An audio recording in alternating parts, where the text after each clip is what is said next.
So I guess talk to me a little bit about what are the common procedures that people would come to Colombia and for, in general, medical tourism? Great question. So it is head to toe. Okay. What we deal with.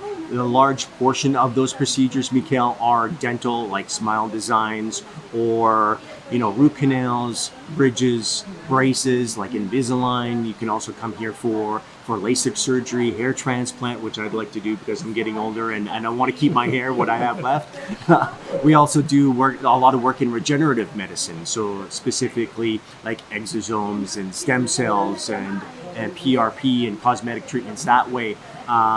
Some of the people that we work with are working professionals or professional athletes, but it's not limited to those, that type of people.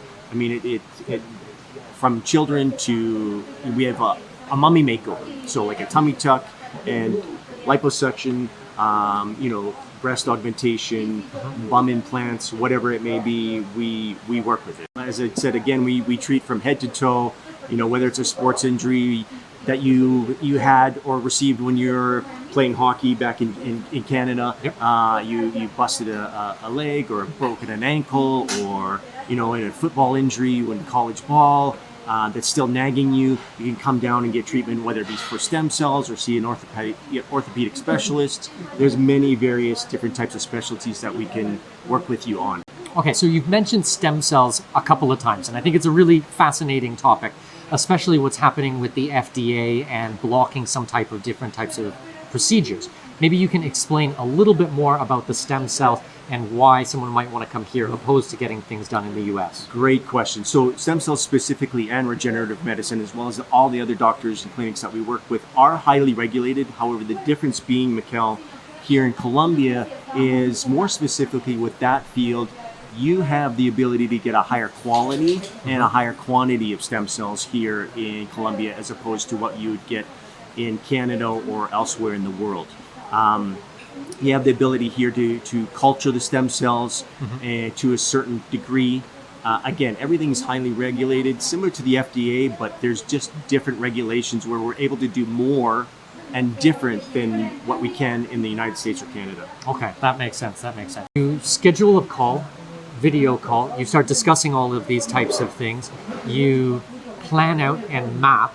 Now, is this done, a day before, a month before, a year before, timeline? What does that look like? Great question. We generally love to have at least a couple weeks notice. Okay. Ideally, weeks is quite good. Yeah, weeks is quite good. Yep.